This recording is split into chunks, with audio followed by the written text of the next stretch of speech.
اس کے بعد قرآن کے اوپر بات اٹھانے پر مجھے اسلام سے نکالا گیا. جمعے کی نماز کے بعد میرے پتلے جلائے جاتے ہیں. ہمارے یتی نرسنگانند جی کے پتلے جلا کر ان کا سر کاٹنے پر انعام رکھا جاتا ہے, بڑھایا جاتا ہے. سناتن دھرم کے بارے میں نے پڑھا. سناتن دھرم دنیا کا سب سے پہلا دھرم ہے اور بہت اچھا دھرم ہے. ہمیشہ انسانیت کے لیے اس نے اپنی قربانیاں دی ہیں. تو اس طرح کا دھرم میرے خیال سے دنیا میں کوئی دوسرا ہماری نگاہ میں تھا.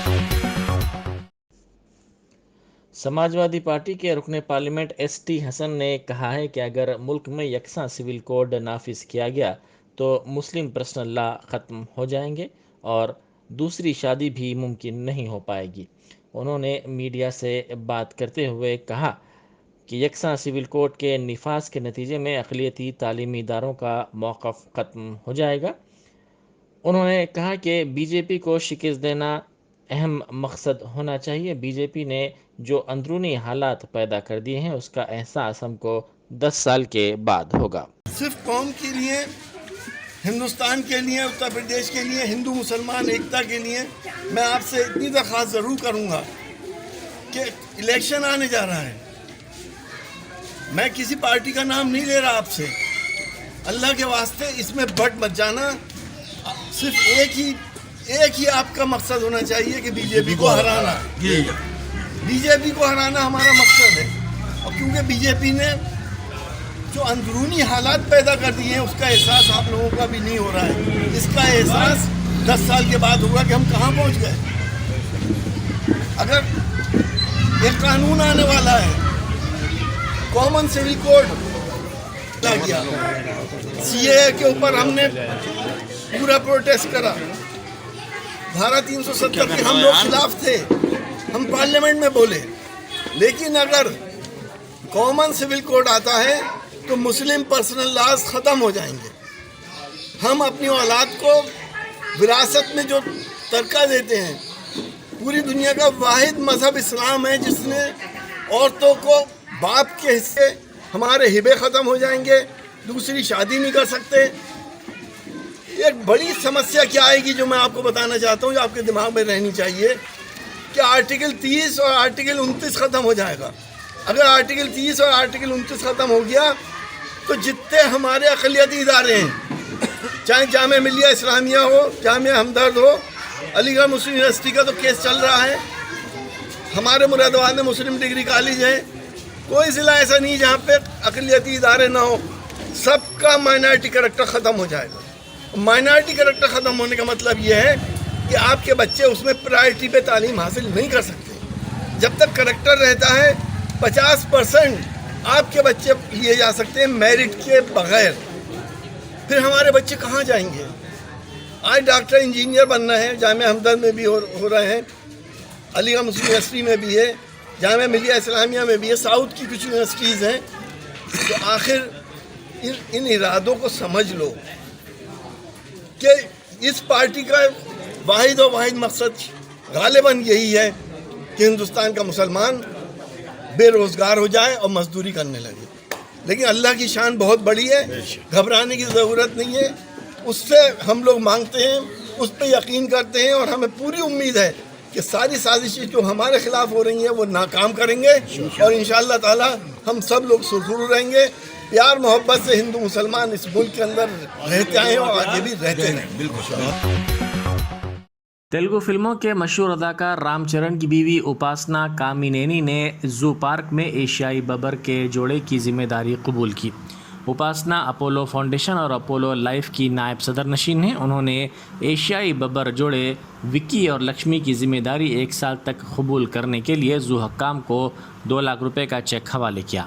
اپاسنا اور انوشا پالا کامینینی نے نہرو زو پارک کے کیوریٹر راج شیکھر کو ان جانوروں کی ذمہ داری قبول کرنے کی فیس کے طور پر یہ رقم دی ہے. گزشتہ سال جولائی میں اپاسنا نے نہرو زو پارک میں ایک ایشیائی ہاتھی کی ذمہ داری قبول کی تھی. راج شیکھر نے اس موقع پر اداکار کی اہلیہ کو 1 سال کے لیے ببر کے جوڑے کی ذمہ داری قبول کرنے پر مبارکباد پیش کی ہے.